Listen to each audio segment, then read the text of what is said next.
on the flight from Dhaka to Los Angeles. As soon as he left, suddenly I felt alone. I felt lost.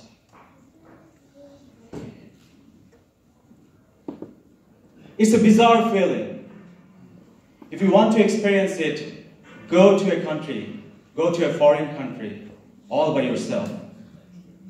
I was in the airport for 1 more hour for my next flight, and it was the longest 1 hour in my life. I should mention that I have aviophobia, so I get very anxious during the takeoff and landing. So I was on the plane. The plane was about to take off. I closed my eyes. My hands were shaking. My heart was pounding. I was very nervous. And then I hear this.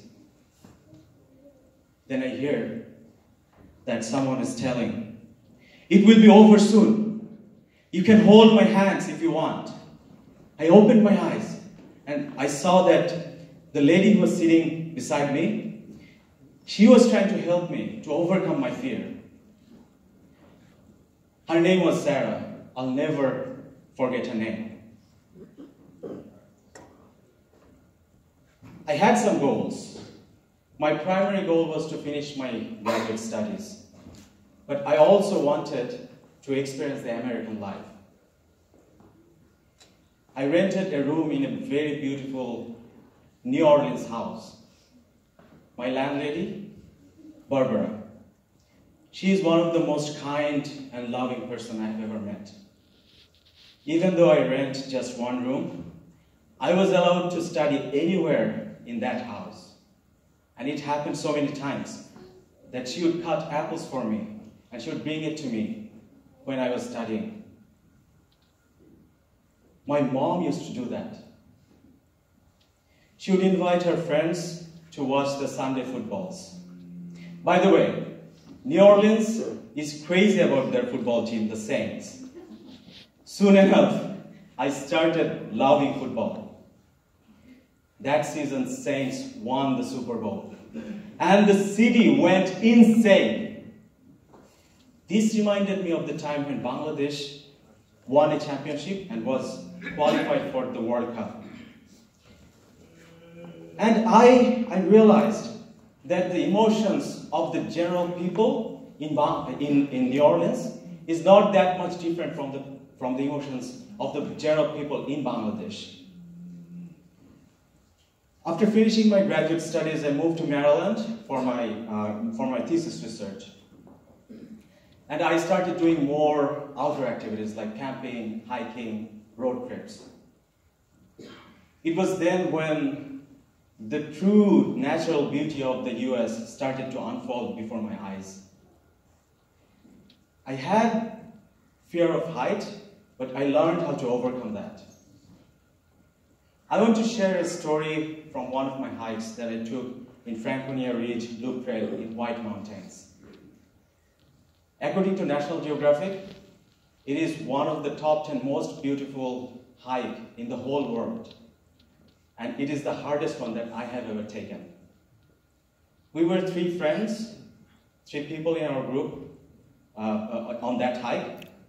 And we started a little late on that day, and that was a mistake. When we reached at the top of the hike, top of the mountain, about 4,000 feet high, it was already 3 p.m. That means when we come down, it will be dark. We started coming down and realized that the hike downhill is even harder than the hike uphill. Soon it became very dark and we had to turn on our phone flashlights because we didn't take any headlamps with us. And we had to hold rocks when we were coming down, so it was very inconvenient to hold the phones on our hands. And it was getting very cold.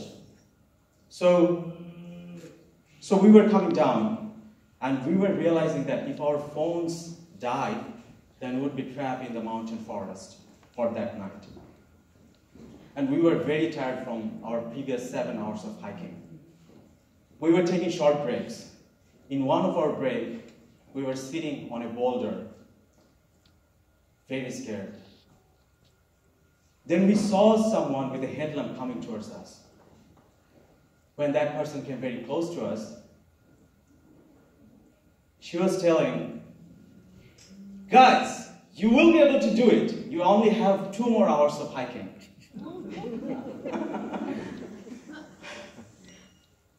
She also offered one of her backup headlamp, and we gladly accepted that help. And we thanked her. Her name was Lucy. I'll never forget the starry nights of Bar Harbor in Maine. I'll never forget the sweet sound of water, the sweet sound of raindrops on a lake in Colorado, or the smell of wildflowers in the forest of New Hampshire. From the top of Rocky Mountains to the bottom of Grand Canyon, from the meadows of Shenandoah to the bayous of Louisiana, from Niagara Falls all the way to Key West, from the prairies of Nebraska to the valleys of California. Everywhere I went, I was amazed. I was mesmerized. I was spellbound by the natural beauty of the US. But most of all, I was very pleased, I was very thankful that I met so many amazing people along the way. They were always willing to help me. People like Barbara, people like Sarah, people like Lucy. They are the one who make America great. They are the one who make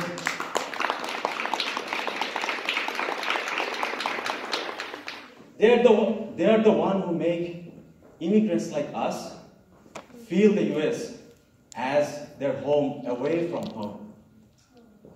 So if any one of you here today ever feel alone, ever feel lost, please remember, you are not.